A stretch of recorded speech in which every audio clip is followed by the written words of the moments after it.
Assalamualaikum warahmatullahi wabarakatuh. Bismillahirrahmanirrahim. Rabbi shrah li sadri wa yassir li amri wahlul 'uqdatam min lisani yafqahu qawli. Allahumma shalli wa sallim wa barik ala sayyidina Maulana Muhammadin wa ala alihi wa sahbihi asmin amma ba'du. Yang kita hormati bersama, juga saya hormati Ibu Menteri Keuangan, Ibu Hajah Sri Mulyani Indrawati, Bapak Wakil Menteri Keuangan, Bapak Suhaisil Nazara, Bapak Sekjen Menteri Keuangan, Bapak Sekjen Menteri Keuangan, Bapak Heru Pambudi, dan seluruh pejabat dan pegawai lingkungan di Kemenku yang saya hormati, semua teman-teman di DKM Kemenku maupun di seluruh Indonesia yang ikuti ngaji ini yang saya hormati. Saya sudah percayalah bahwa bangsa ini bangsa yang optimis. Tadi Ibu Menteri bilang hasbunallah ni'mal wakil, bahwa pada akhirnya kita akan kembali kepada kekuatan Allah Subhanahu wa taala. Sebelum kita cerita Isra Mi'raj dan inspirasi dari Isra Mi'raj, saya akan memberi analogi ya. Analogi ini akan menolong secara ilmu tauhid, ilmu mengesahkan Allah Subhanahu wa taala. Dan ini menjadi pokok ya dalam pengajaran tauhid. Ini mohon maaf kalau terpaksa saya ngaji model dulu lah, model pesantren ya. Tapi tanpa ngurangi rasa hormat, tanpa ngurangi rasa empati, rasa takdim saya. Teman-teman yang saya hormati semua, karena di sini banyak santri-santri muda. Hubungan kita dengan Allah Subhanahu wa taala yang serba kuasa, yang maha kuasa, yang serba bisa. Tadi dikatakan Bu Menteri bisa apa saja kun fayakun, kalau Allah sudah mentitahkan pasti terjadi. Itu kira-kira seperti ini. Saya ini bawa cincin dari besi mungkin atau dari apa itu? Ya besi lah atau perak. Yang jelas tidak emas ini karena saya cowok. Yang jelas tidak emas. Saya bawa kertas.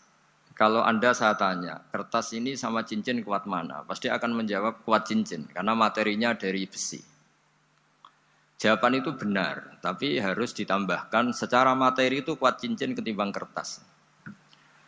Tapi Anda salah, harusnya menjawab ya terserah Gus Bahak, karena yang megang itu Gus Bahak. Karena bisa saja saya punya rencana menghancurkan cincin ini, sementara saya punya rencana mengabadikan kertas ini. Kira-kira gitu hubungan manusia dengan Allah Subhanahu wa taala. Jadi hal yang kita kira abadi karena materinya kuat, ternyata Allah punya rencana menghancurkan. Sementara yang kita kira lemah atau rentan atau apalah, ternyata Allah punya rencana mengabadikan. Di sini kemudian istilahnya orang-orang tasawuf, wa tafwidil umur ila mudabbiriha. Kita sebagai manusia menyerahkan urusan pada pengaturnya, pada yang punya. Bukan wilayah kita mengatakan cincin ini lebih kuat ketimbang atau lebih abadi ketimbang kertas. Karena saya punya rencana menghancurkan cincin, tapi ingin mengabadikan apa? Kertas. Sehingga tentang pandemi, tentang tragedi sosial, tentang apa saja, kita tidak pernah tahu rencana Allah itu mana yang lebih awet. Jangan-jangan kita takut pandemi, saya berkali-kali ngaji, mati kita kecelakaan. Jangan-jangan takut kecelakaan, mati kita karena ngelindur, tiru kebablasan, nggak bangun. Gitu. Kita takut mati ngelindur, mati kecelakaan, jangan-jangan mati kita karena likuifaksi, karena gempa atau karena tsunami.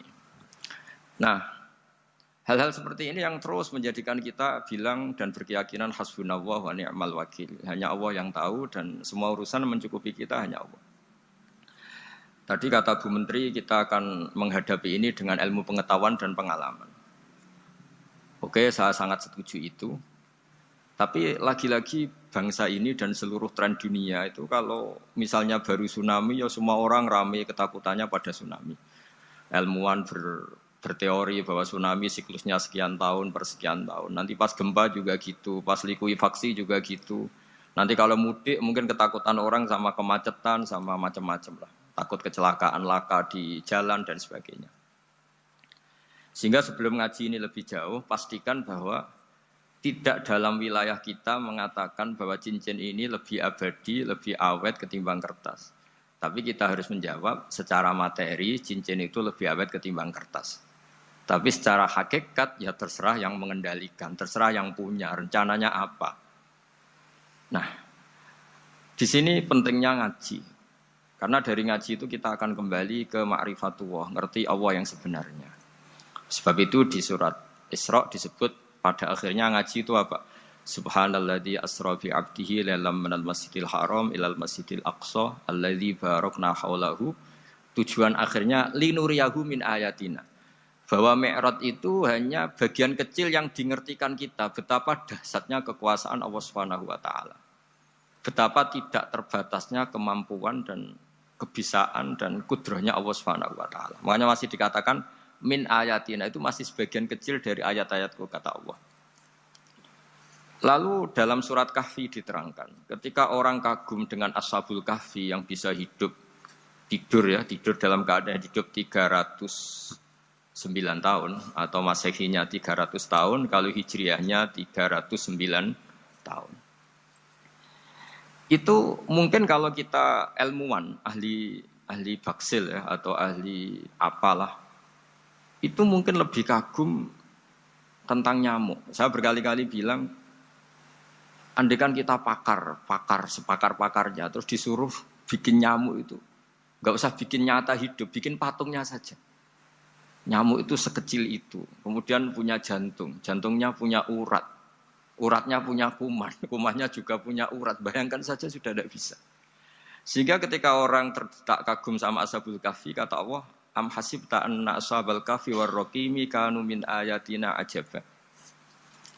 Apa kamu kagum tentang Ashabul Kahfi dan batu-batu yang dipahat di situ?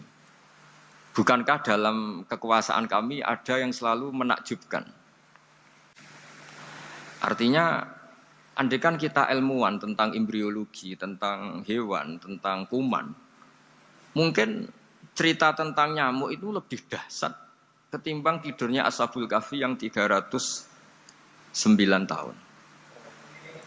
Karena kemampuan Allah menciptakan nyamuk yang kecil, sangat kecil, super kecil. Kemudian kecil itu ya punya jantung tentu lebih kecil lagi. Belum uratnya jantung itu. Belum nyamuk juga di dalamnya menyimpan calon-calon keturunannya. Kayak apa kecilnya lagi. Nah, di sini Allah mengingatkan kita, innallaha la yastahi ayyadriba matsalam ma ba'udatan fama fawqaha. Allah tidak pernah malu jika dalam menunjukkan kekuasaannya Allah memberi contoh seekor nyamuk. Karena nyamuk ini andaikan kita, tadi saya ulang lagi, andaikan kita ilmuwan yang nekuni itu, strukturnya bisa melihat, bisa nyari pasangan hidupnya, dan bisa hamil, bisa melahirkan, atau bisa menelur, dan sebagainya. Maka kita akan kagum sekagum-kagumnya betapa kita di depan kekuasaan Allah Subhanahu wa taala tidak siapa-siapa, dan akhirnya kita ikrar seikrar-ikrarnya asyhadu alla ilaha illallah, bahwa tidak ada kekuasaan selain kekuasaan Allah Subhanahu wa taala. Lalu kenapa nyamuk itu tidak menjadi perhatian publik? Ternyata kita dibodohkan oleh kepentingan kita sendiri. Karena dari awal kita menganggap nyamuk itu problem, penyakit, ya sudah bawaan kita mungkin cari obat supaya bisa membunuh nyamuk itu, atau melihat nyamuk itu sebagai problem, bukan sebagai ayatun min ayatillahi ta'ala, sebagai tanda-tanda kebesaran Allah Subhanahu wa ta'ala. Sehingga akhirnya manusia itu butuh yang namanya mukjizat dahsyat yang mudah dilihat, mudah dirasakan. Akhirnya kita tahu dalam sejarah para nabi, Nabi Musa minta mukjizat laut merah dibelah sehingga bangsa Israel bisa melewati kejaran Fir'aun dan sampai selamat dari kejaran Fir'aun. Nabi Soleh umatnya minta keajaiban, yaitu onta keluar dari batu besar. Dan Nabi Soleh menuruti, akhirnya ada onta yang keluar dari batu besar. Begitu juga nabi-nabi sebelum itu atau setelah itu, selalu ada mukjizat yang memang manusia tidak mampu.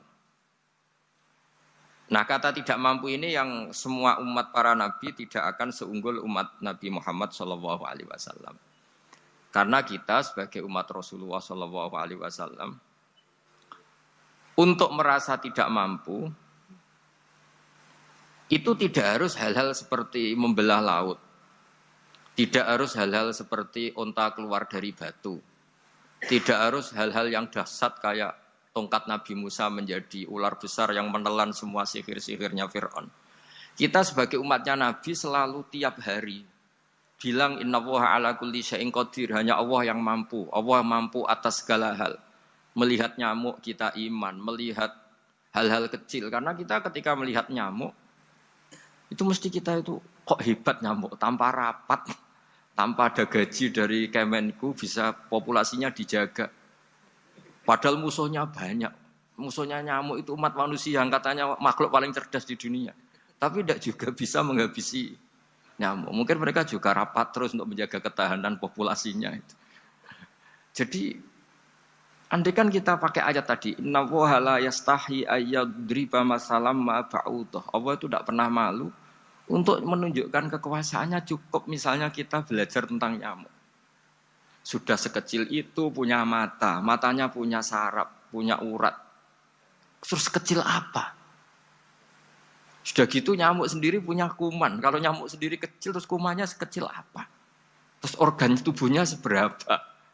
Ini sudah kedahsyatan yang luar biasa yang menjadikan kita iman.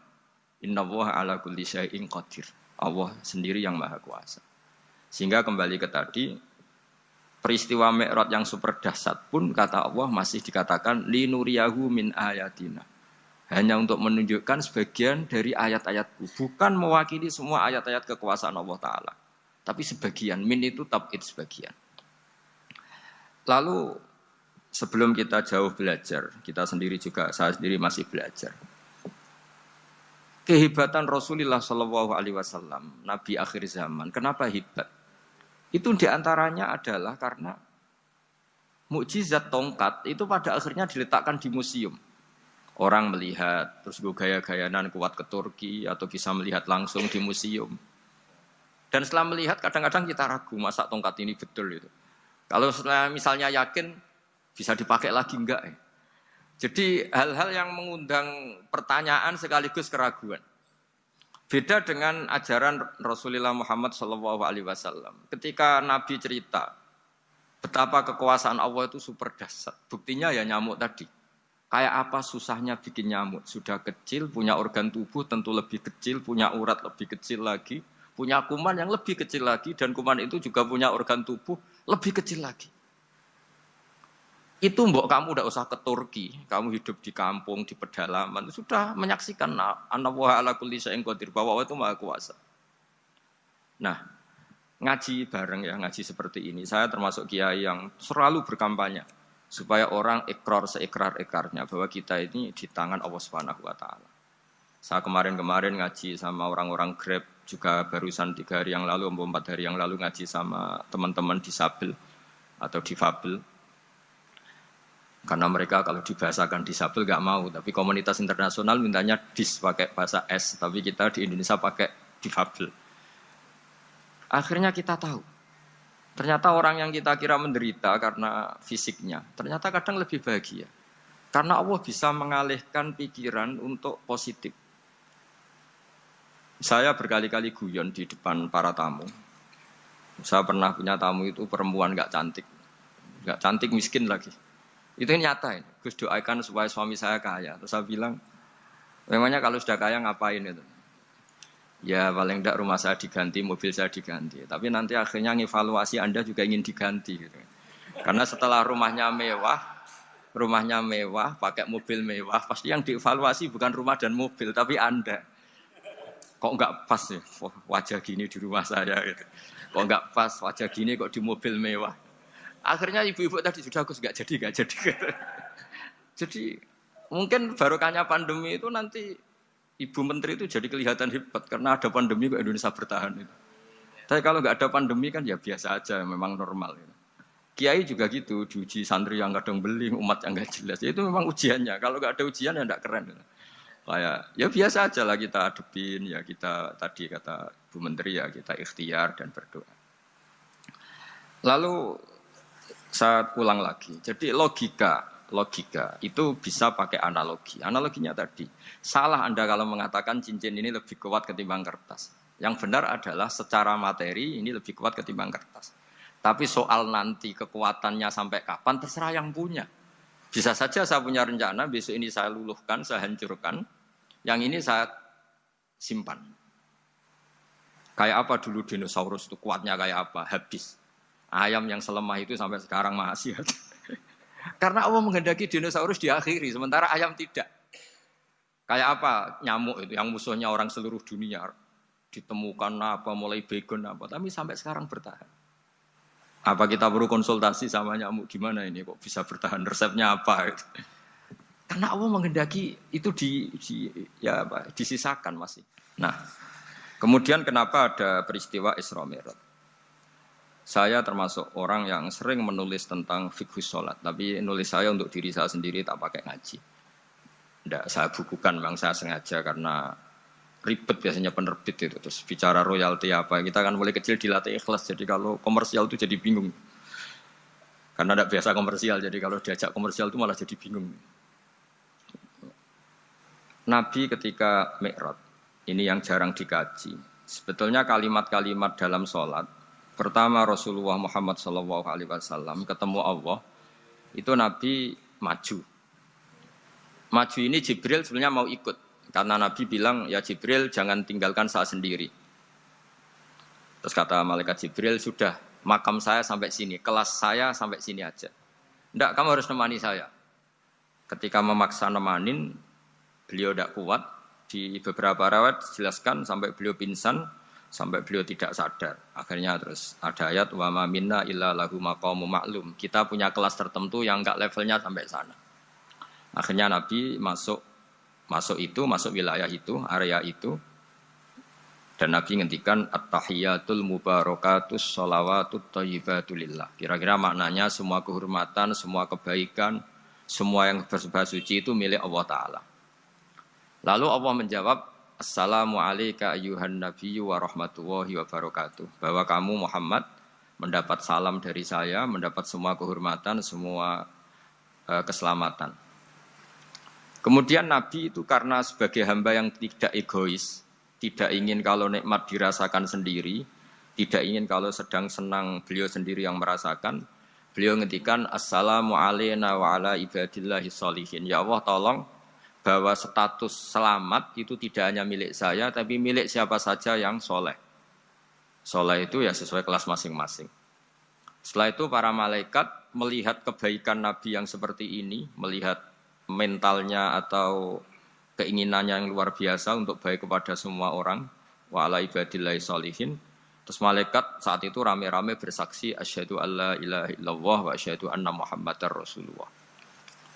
Catatannya apa di sini? Bahwa ternyata kesaksian tentang syahadat itu dimulai rasa tidak egois. Merasa bahwa rahmat ini harus dirasakan semua orang. Wa ma arsalnaka illa rahmatan lil alamin. Jadi rahmat ini harus dirasakan banyak orang. Kita tahu misalnya Islam melarang narkoba misalnya.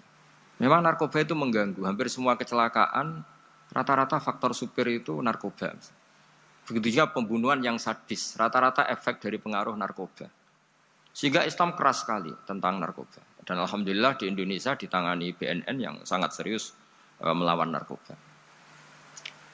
Nah, keputusan Islam melarang narkoba itu keputusan yang luar biasa, yang menjadi berkah bagi semua.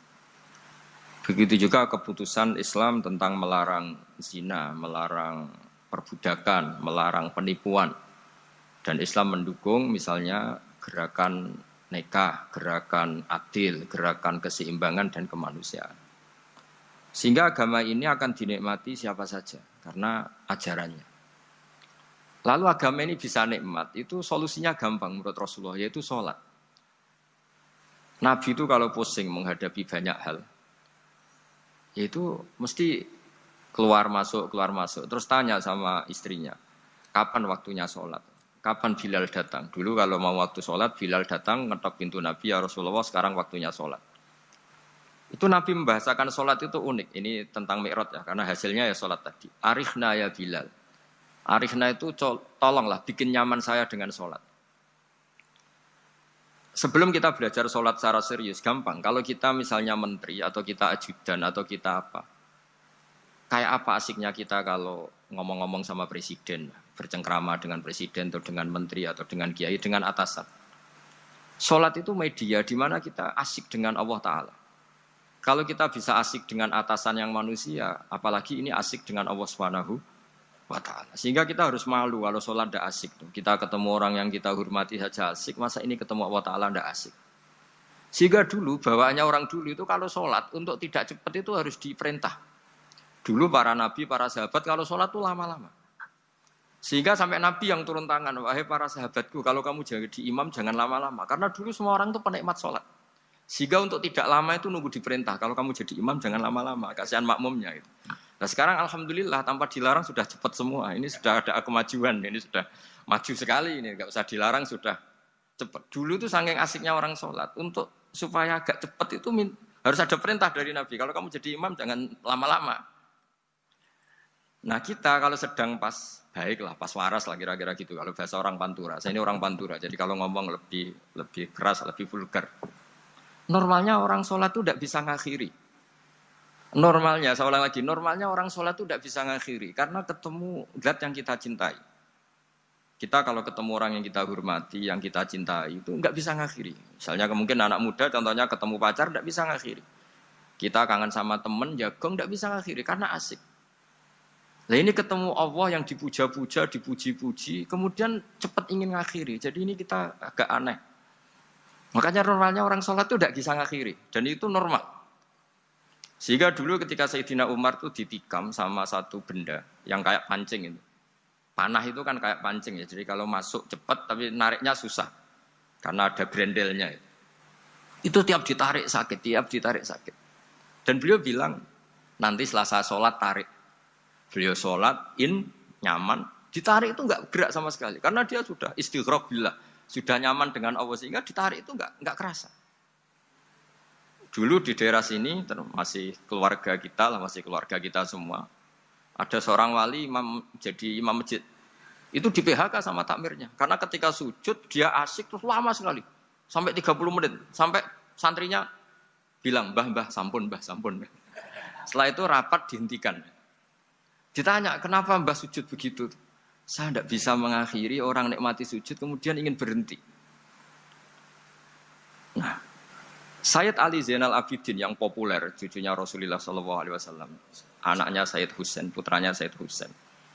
Itu bapak saya kalau cerita, beliau itu sebetulnya sholat itu hanya ingin 2 rakaat. Setelah sholat 2 rakaat, ya Allah sebagai hadiah nikmat saya sholat 2 rakaat karena asik dengan engkau, saya akan syukur lagi sholat 2 rakaat.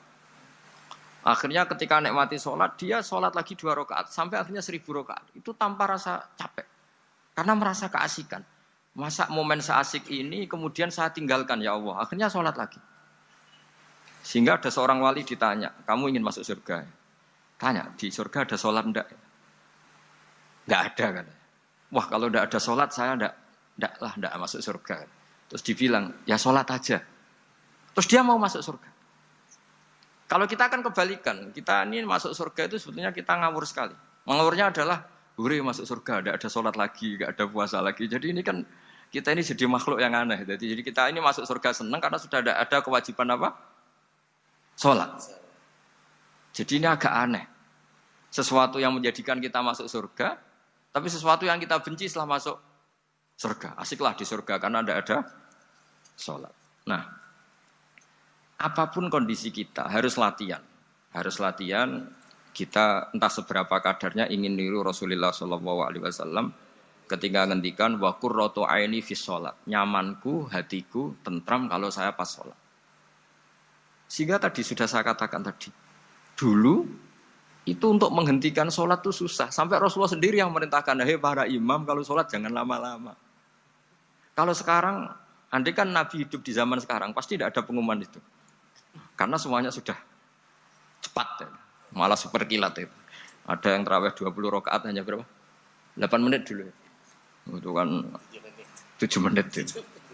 Nah kalau sampean tanya saya, kenapa sholat begitu asik? Yaitu tadi kita diajari analogi. Analogi itu ya kias. Jika kita bisa asik ngomong sama orang yang kita cintai, bisa orang tua, bisa anak, bisa cucu, itu rasanya mengakhiri itu nggak bisa. Karena bawaannya asik. Apalagi ini kita munajat, bercengkrama dengan zat yang kita butuhkan sebelum kita ada, sampai setelah kita ada, sampai setelah kita tidak ada. Kita semua akan hasbunallah wa ni'mal wakil. Sehingga dulu bawaannya orang dulu itu, saya cerita sedikit. Ada orang mau meninggal, namanya Umar bin Abdul Aziz. Itu Khomisul Khulafa, orang yang terkenal adil. Ketika mau meninggal, senangnya bukan main. Ditanya, kenapa engkau senang? Memangnya kalau saya mati mau kemana? Ketika saya hidup dengan segala nikmat itu ya karena Allah Ta'ala. Saya nanti mati ke zat yang sama. Dikelola oleh zat yang sama, yaitu Ar-Rahman Rahim. Dulu saya disayangi Allah, paling setelah mati juga disayangi Allah. Karena yang jadi Tuhan setelah mati, Tuhan yang sama ketika di dunia, yaitu Rahman Rahim. Cerita legenda yang lebih dasar dari itu, masyhur itu Jalaluddin Ar-Rumi. Ketika dia mau meninggal, semua muridnya nangis, beliau marah. Kenapa kamu menangis? Ya karena guru mau meninggal. Kamu itu ngawur sekali. Saya ini sudah lama menunggu hari seperti ini, bisa ketemu zat yang saya cintai, malah kamu menangis. Ayo kamu nari sebagai pesta kematian saya. Tapi ini nggak bisa ditiru ya, karena kalau kita niru, nggak usah dilarang juga nggak bisa niru kayak kita. Cuma saya maklumatkan jangan ditiru, meskipun nggak usah dilarang juga nggak akan bisa niru. Sehingga orang-orang dulu itu bawaan kalau mau kabundut itu ya asik. Rasulullah Shallallahu Alaihi Wasallam ketika mau wafat, intaqola ila rofiqil a'la, itu ditanya sama istri-istrinya, lalu engkau mau kemana? Kata Nabi, sebelum sekian hari, beliau setiap khutbah ngendikan, ini ada hamba yang disuruh milih Allah antara di dunia dan bertemu Allah. Kalau kamu jadi hamba itu milih mana? Di dunia yang penuh problem ini, apa milih ketemu Allah yang Rahman Rahim? Yang hubungannya dengan kamu itu ngasih dan ngasih. Kamu tidak mungkin kan hubungan dengan Allah memberi, kamu bisa apa? Kita hubungan dengan Allah pasti hanya mendapat. Dikasih nyawa, dikasih oksigen, dikasih bumi tidak bayar, dikasih air juga tidak bayar.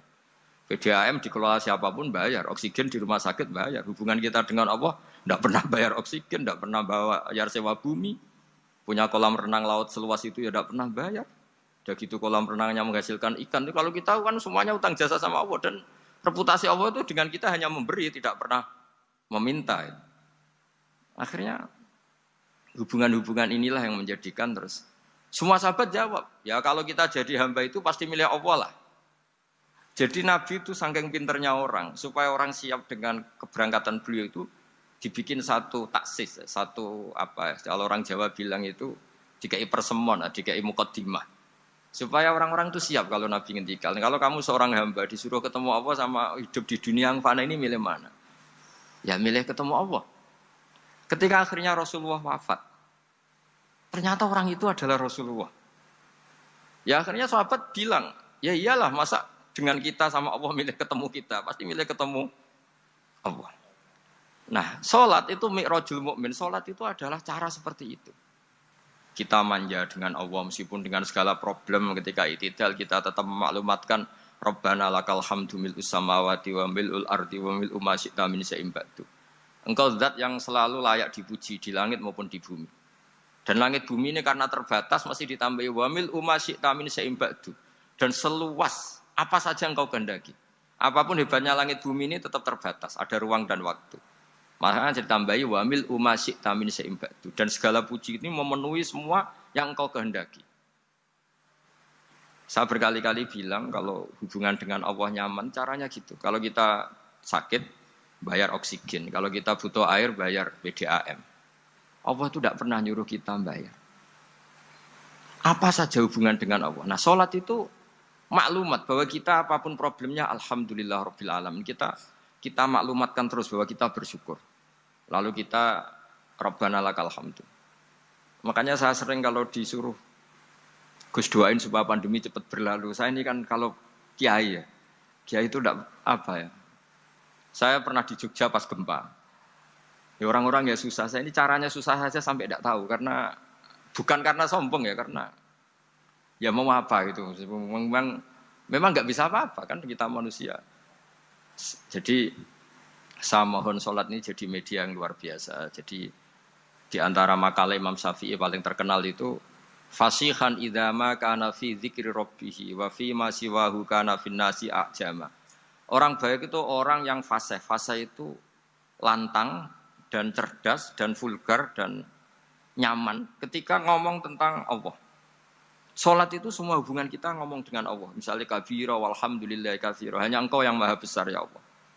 Orang yang katanya terkuat di dunia karena presiden superpower misalnya. Nyatanya waya mati ya mati. Kalau enggak makan lemes. Jadi orang kita sadar.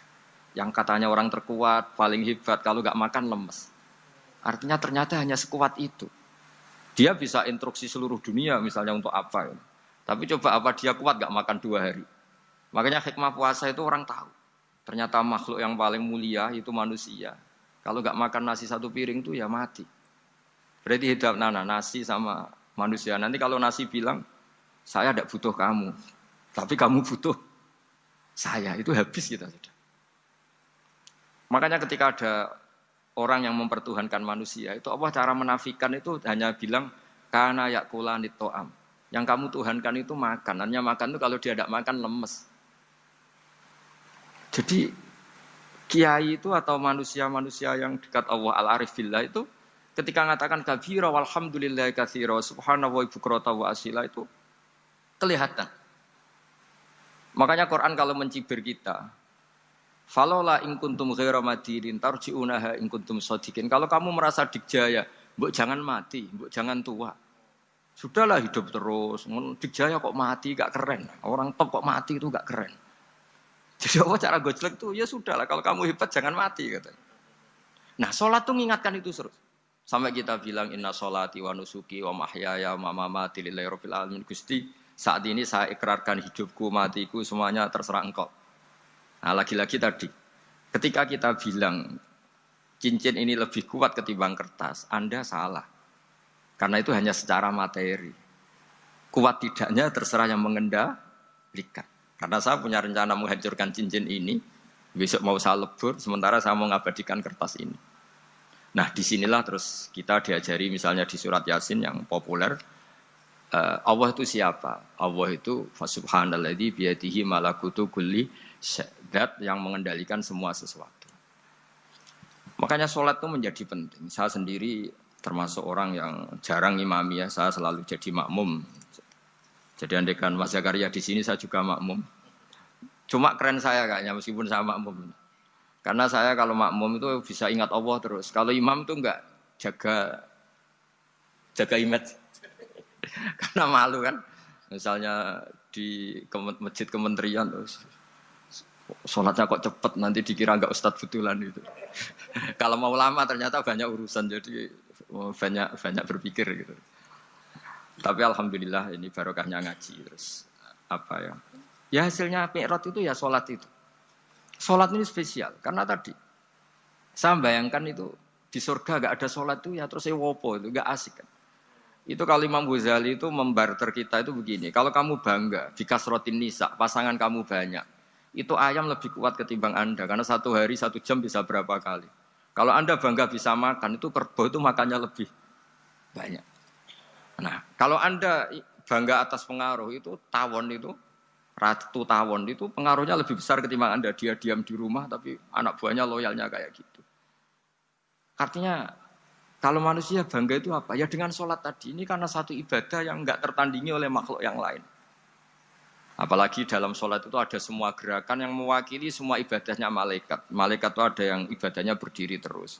Ada yang rukuk terus, ada yang sujud terus. Dan sholat itu mewakili semua itu. Juga mewakili sosial, karena setelah sholat kita bilang Assalamualaikum warahmatullahi wabarakatuh. Bahwa keselamatan ada di kanan dan kiri. Nah, oke ya, itu sakralnya mi'raj. Tapi di balik mi'raj itu ada hal-hal yang manusiawi. Dan ini yang terjadi di dunia. Ketika Rasulullah melangkai makamnya Nabi Musa, makam itu status. Ranking lah kalau dalam bahasa Indonesia itu. Kalau bahasa Indonesia itu ribet, makam itu kuburan. Makanya orang Indonesia sering tanya saya, Gus, makamnya Nabi Ibrahim kok batu? Makam yang dekat Ka'bah itu bukan makam dengan makna Kuburan itu tempat yang dipakai Nabi Ibrahim membangun apa? Ka'bah. Cara Jawa pancatan itu. Nabi Musa itu gak terima, komplain sama Allah. Ya Allah, ini lebih junior ketimbang saya. Kenapa makomnya melangkahi saya? Ini tidak fair. Jadi di mana-mana manusia itu kalau disalib junior itu ya tidak terima. Ya ada manusianya. Terus ditanya sama malaikat Jibril, kenapa kamu gak terima? Ini orang Israel, kadung ngira saya ini nabi paling top. Ini kalau sampai konangan saya kalah sama Muhammad tuh malu saya kata. Jadi artinya ya ada sisi manusia. Itu ada kitabnya. Terus ya tapi memang Nabi Muhammad lebih top ketimbang kamu. Memang dia Nabi pilihan, Sayyidul Awalin wal Akhirin. Oke, kalau saya kalah dengan dia gak apa-apa. Tapi umatnya jangan ya. Maksudnya umatnya bangsa Israel harus lebih top ketimbang kita. Makanya orang Israel sampai sekarang begitu itu ya memang ada sanatnya. Gak mau kalah. Gitu. Karena usulnya Nabi Musa memang gak boleh kalah. Terus kata Allah, ya tidak bisa. Memang yang paling top tetap umatnya Muhammad, bukan umat kamu. Tetap kamu kalah. Sehingga setelah kalah dan menang itu kita terus tidak tahu. Misalnya begini ya, penemu komputer atau penemu mobil sama yang beli mobil itu hebat mana? Kalau bicara keilmuan ya hebat penemunya. Tapi kalau bicara kapitalistik, sudah bikinkan mobil yang mewah gini-gini. Nanti tanggal ini jadi ya. Hebat mana yang nyuruh sama yang disuruh? Kalau logikanya pakai gitu. Hebat mana yang nyuruh sama yang disuruh? Artinya kamu milih jadi mana? Penemu mobil, hebat kan? Tapi terus sama orang kaya diminta, bikinkan ini, speknya seperti ini, selesai gini. Hebat mana? Nyuruh sama disuruh? Menyuruh. Tapi yang nyuruh tidak bisa bikin mobil, yang disuruh bisa. Pinter mana? Pinter yang disuruh. Tapi pertanyaannya, wong bisa nyuruh ngapain bikin sendiri? Pinter mana? Ini mohon maaf karena di sini banyak orang nggak jelas-jelas juga. Artinya terus subjektivitas manusia ini tetap ada gitu. Kalau bisa beli ngapain bikin gitu. Tapi kalau bisa bikin ngapain beli. Nah mungkin perdebatan di kementerian atau di yayasan atau di kampung-kampung atau di apa mesti begitu. Dari itu di Mi'raj juga digambarkan bahwa antar nabi ini ya ada kompetisi wa fi dzalika falyatanafasil mutanafisun. Tapi bedanya nabi dengan kita itu satu. Nabi itu kalau keliru dengan tanda petik, nabi itu kalau keliru itu jadi berkah. Itu bedanya kita. Kalau kita keliru kan keliru betul. Kalau nabi itu tidak kelirunya itu jadi berkah. Ini saya punya dua contoh kalau boleh dibahasakan ya, kekeliruan nabi atau dengan tanda kutip kekeliruan nabi. Tapi saya ulang lagi dengan tanda kutip. Nabi Musa itu ketika Nabi Muhammad ditanya, kenapa kamu dipanggil jauh-jauh? Disuruh sholat 50 rakaat. Nabi Ibrahim enggak komplain, karena beliau Nabi yang baik. Semua Nabi enggak komplain, kecuali Nabi Musa. Kata Nabi Musa, jangan Muhammad, kebanyakan itu. Bilang ke Allah supaya didiskon. Nabi kembali sama Allah, ya sudah tak kurangi 5. Turun lagi, masih berapa? 45. Masih kurang. Itu sampai 9 kali, akhirnya terkurangi berapa? 45 rakaat. Itu Nabi Musa masih bilang, udah minta lagi keringanan. Itu kalau dirutu enggak jadi sholat kan, kalau satu lagi kan masih terus hilang itu kewajiban sholat. Nah, Nabi Musa sebetulnya itu bukan karena kasihan kita. Bukan, dia enggak empati dengan kita. Beliau enggak empati sama kita, tapi gara-gara Muhammad, umatku yang lebih kuat, lebih ganteng aja enggak mampu melakukan sholat 50 rakaat, apalagi umatmu. Dia memang orang Israel kan ganteng-ganteng, kuat-kuat. Jadi dia pede. Umatku yang lebih keren, lebih ganteng saja gak kuat, apalagi umatmu. Jadi sebetulnya dia minta keringanan itu karena corong Jawa ngeprekno kita, menyepelekan kita. Bahwa makanya saya ingin memberitahu Nabi Musa kalau ada umatnya Rasulullah yang namanya Sayyid Ali Zainal Abidin yang satu hari sholat 1000 rakaat. Jadi nanti kalau ketemu Nabi Musa, ini 50 aja, ini kuatnya malah 1000. Nah akhirnya, tapi barokahnya Nabi Musa yang sentimen ini, sholat gak jadi 50 tapi 5. Itu bedanya Nabi sama kita. Ada contoh yang lebih ekstrim, kelirunya Nabi itu Nabi Yunus. Nabi Yunus, tapi keliru yang barokah, saya ulang lagi. Nabi Yunus itu memaklumatkan ke masyarakatnya, nanti itu kalau kamu tidak nurut sama saya ada azab. Anggap saja azab itu hari Kamis. Besok hari apa ini?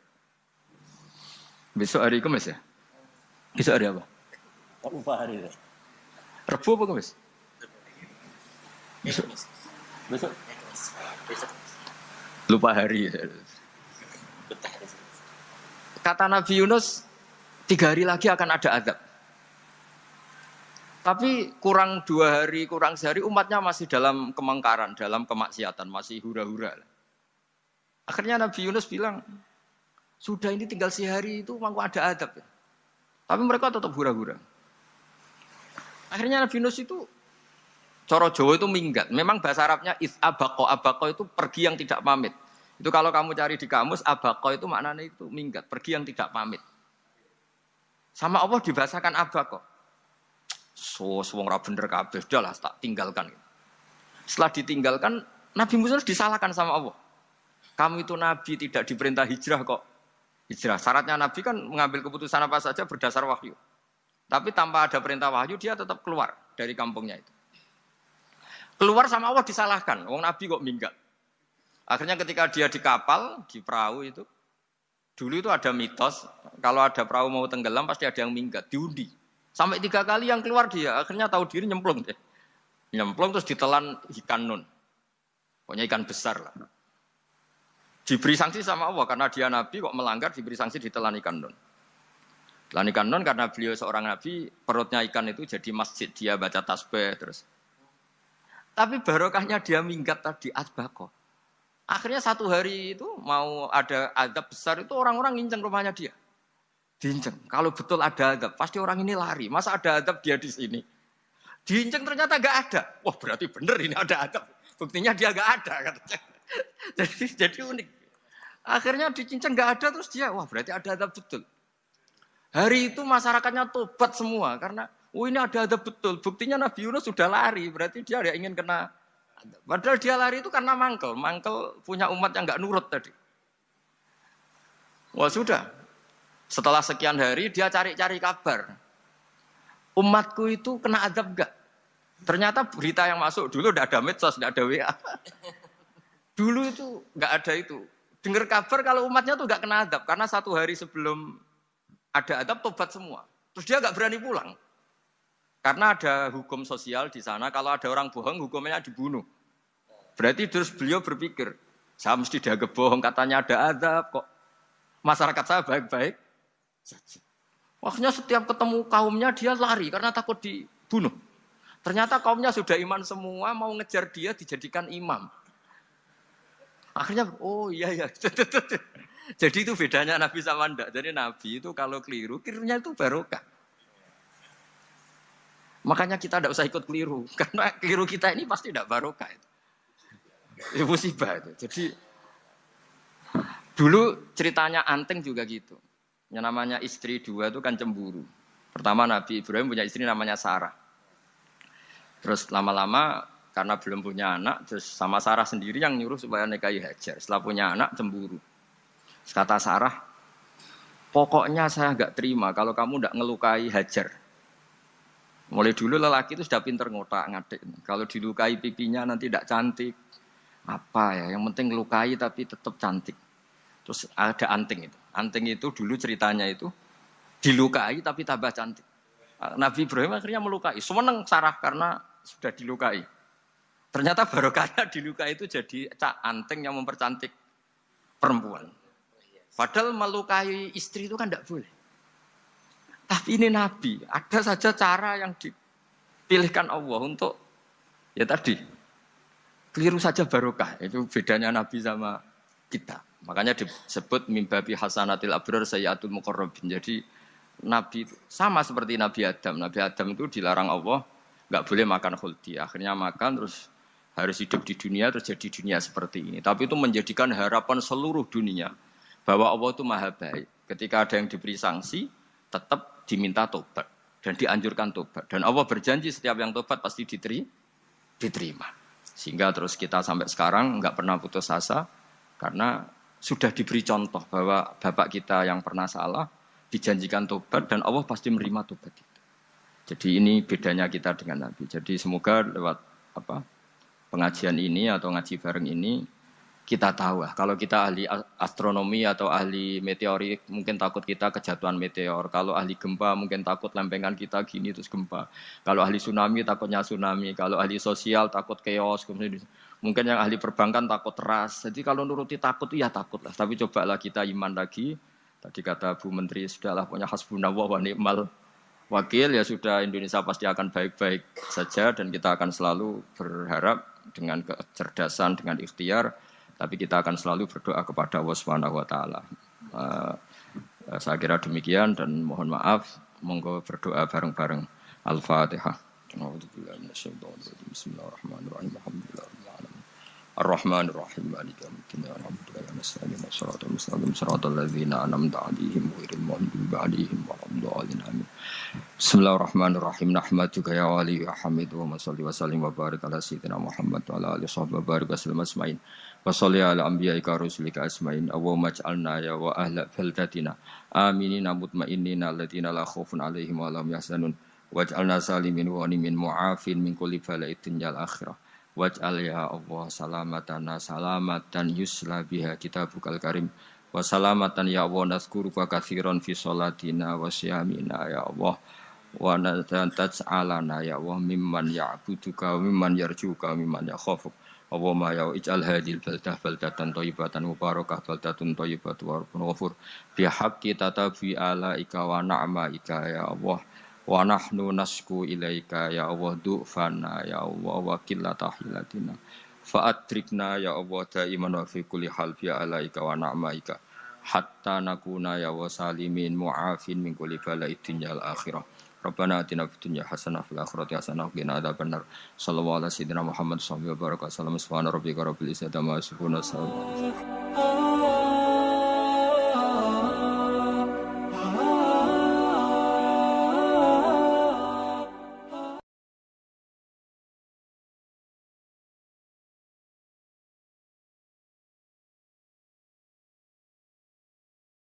Tenang di kulon buatan song kulo pertama alim, ya, pertama sakit maca kitab, sering diceritani bapak.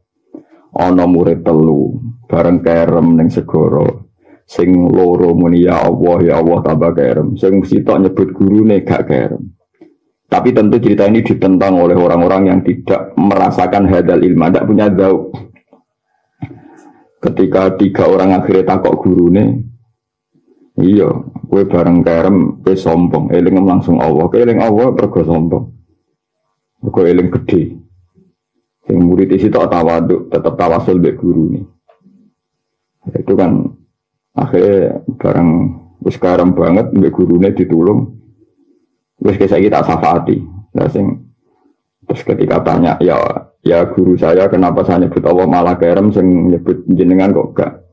Iya, kowe mergo nyebut Allah iku sombong. Rumah samu kowe langsung ke Allah. Allah di sunnah ke Allah lewat guru, lewat wong tua, lewat jasane wong akeh. Sementara murid sisi tak tawadu. Maka memeling aku sing langsung eling Allah di bisnisno. Maka memeling aku sing langsung eling Allah. Memang ini kontroversi dalam ilmu tauhid, dalam disiplin ilmu-ilmu sunnah sekarang. Tapi di cerita wali itu biasa. Terus pun masyhur tengko edai hikam tengko edai tiang-tiang usul.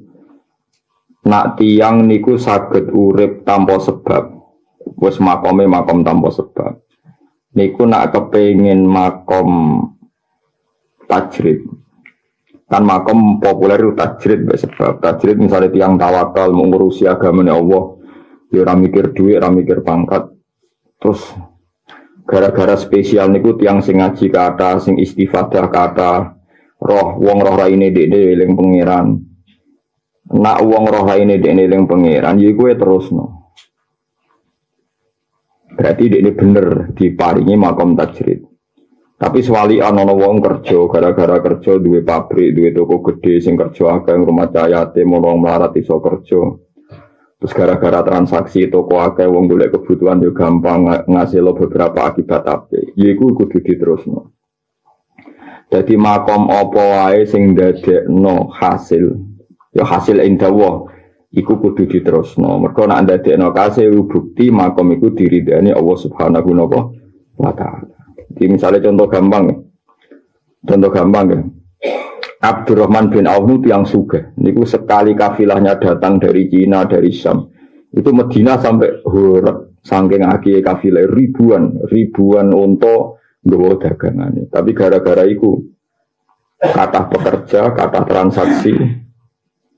Paham ya, kathah pekerja, kathah transaksi dan Rasulullah piyambak kebutuhannya tercukupi, kebutuhannya sahabat tercukupi. Niku akhirnya dekne dadi al-asyrah al-mubasysyirina bil jannah barokah sinten sugih. Dan ngono ya terusno. Paham ya, ngono nggih napa?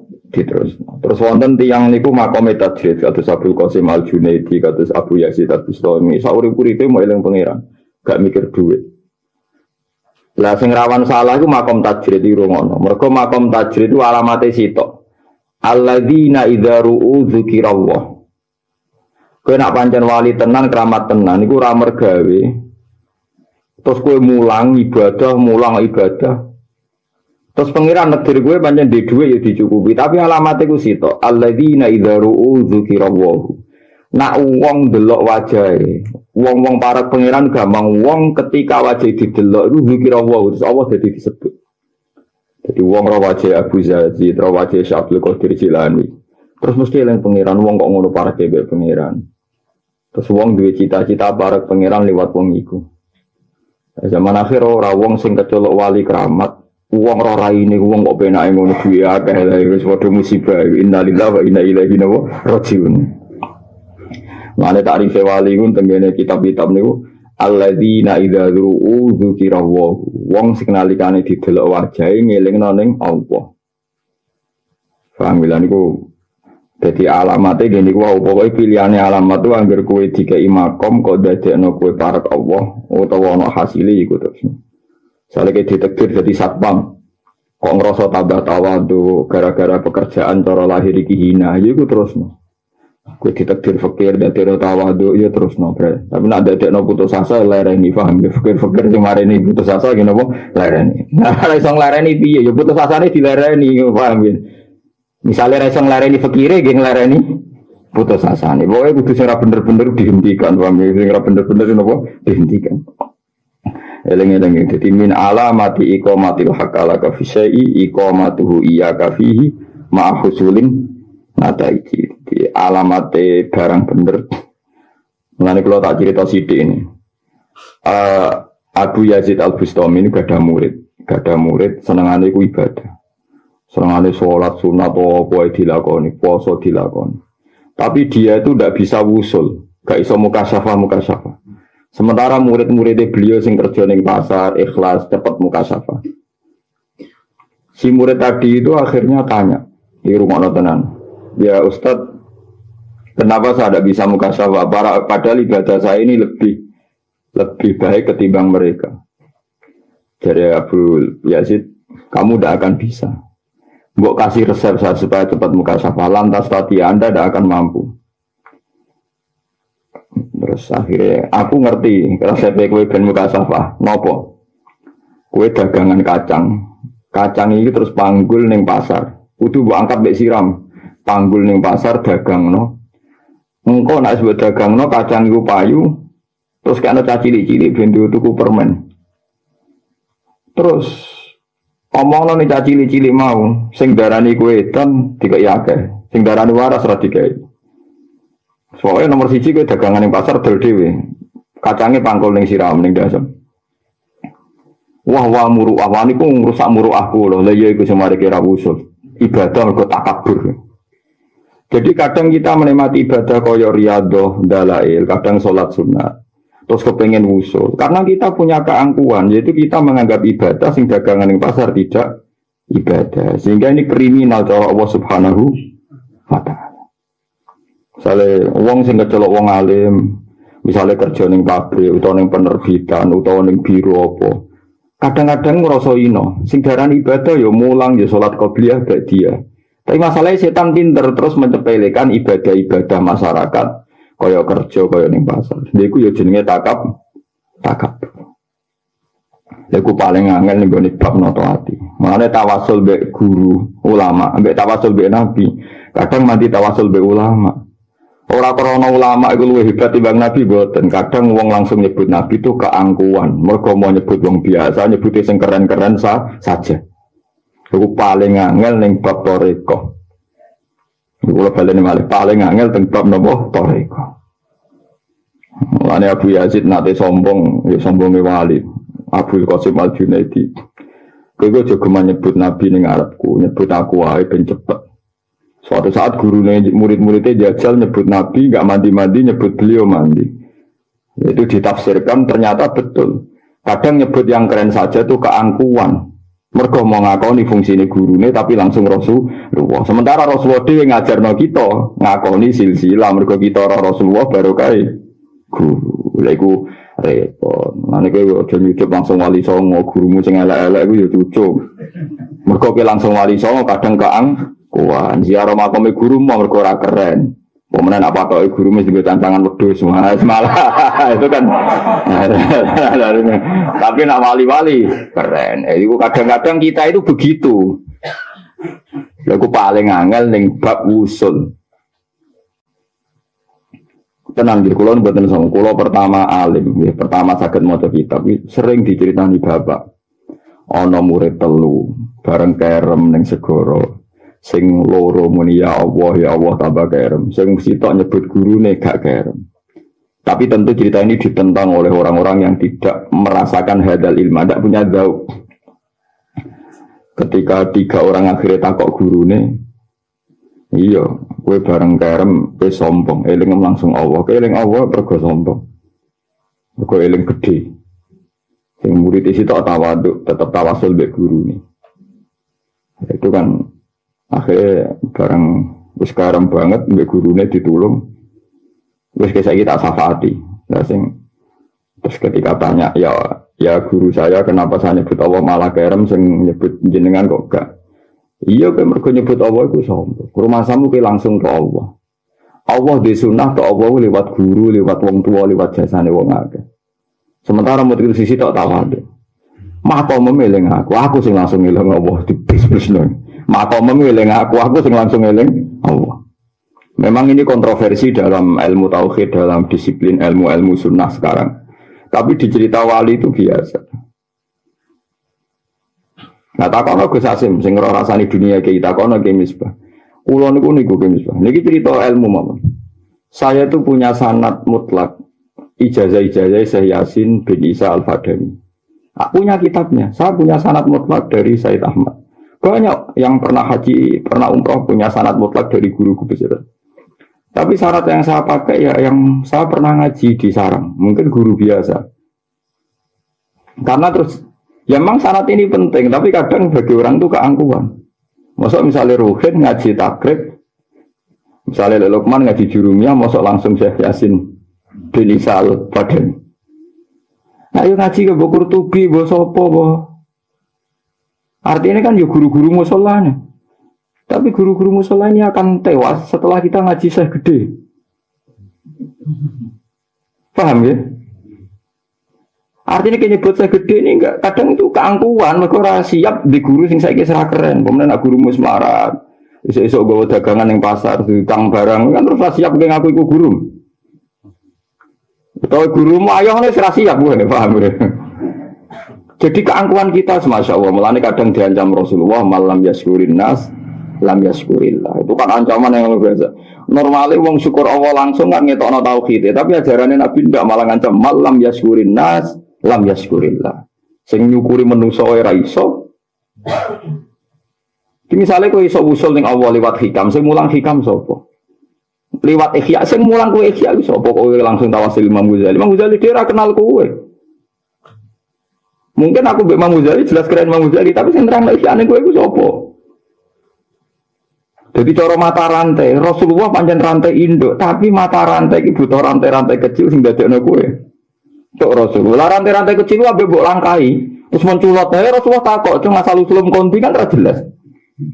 Niku anak zina jadi jadah paham ya. Mulane ning gone ilmu tasawuf man ta'allama bila sayyin fa sayyihu setan. Niku memang logikanya begitu, musalsal begitu.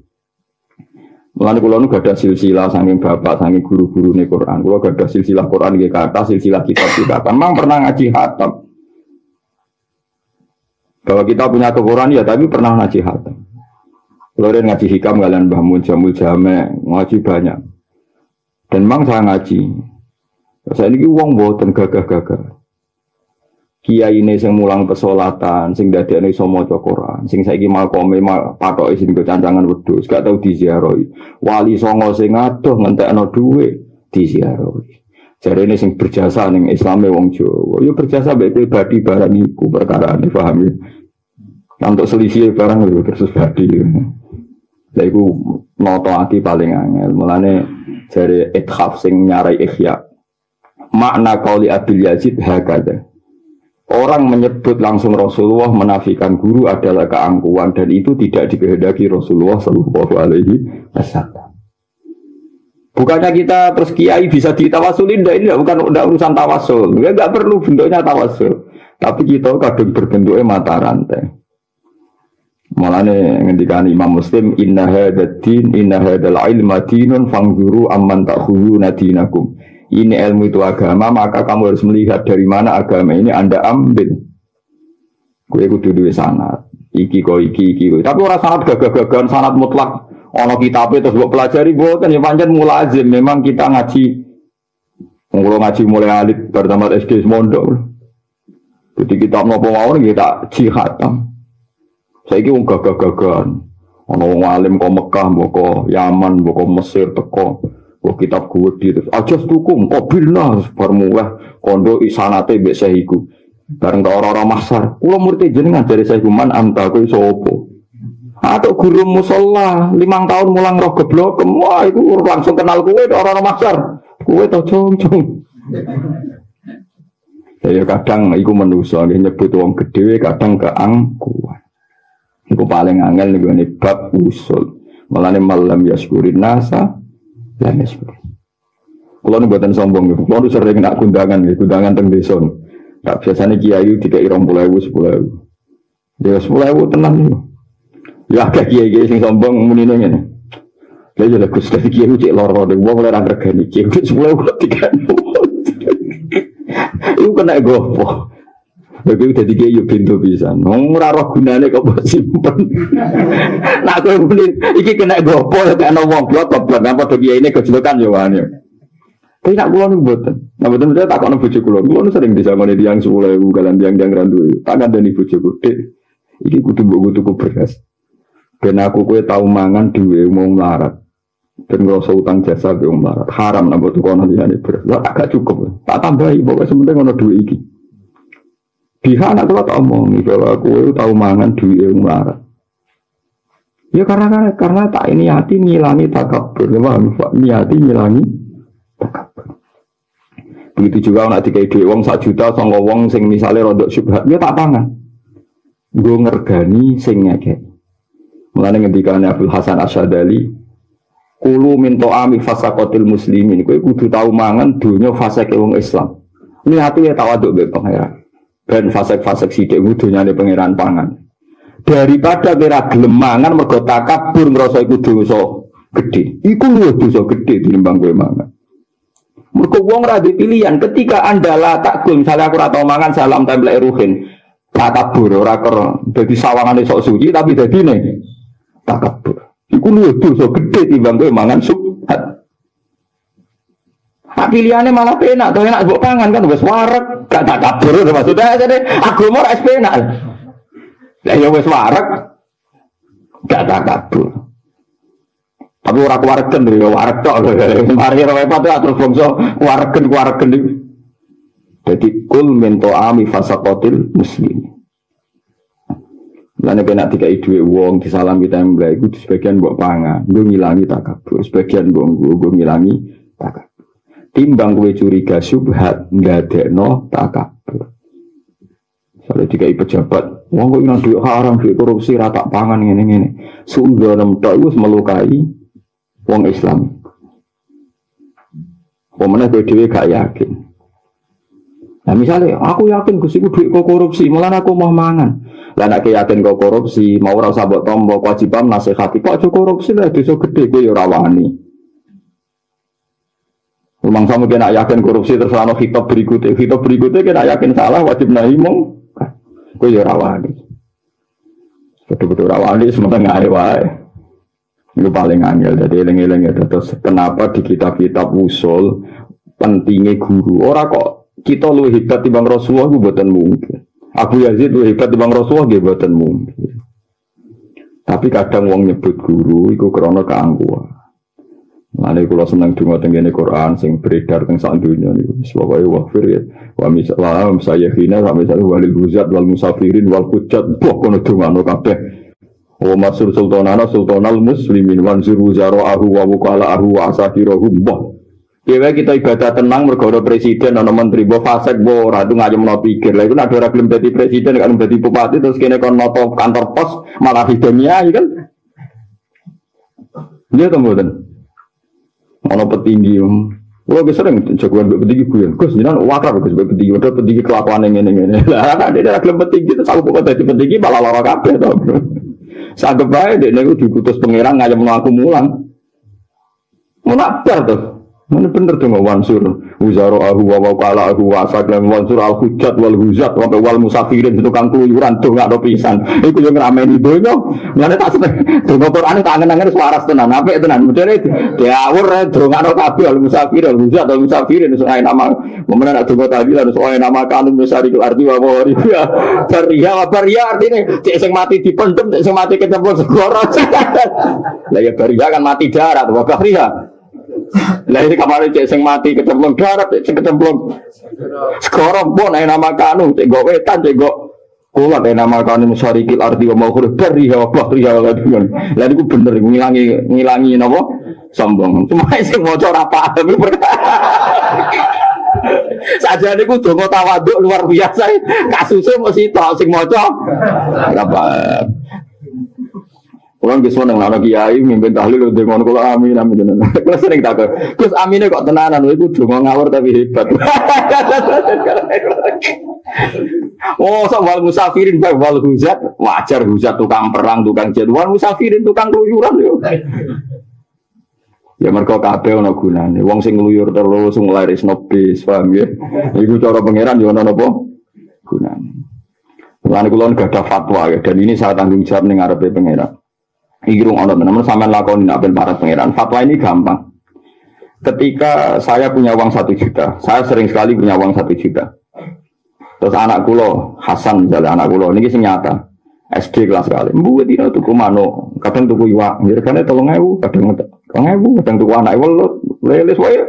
Bariku ya ora gunane tuku mainan juga didol. Ya gak dipakai tuku sajan ya ora dintekno. Saya sering ditegur istri saya, Gus ora dipangan kok jenengan tuku.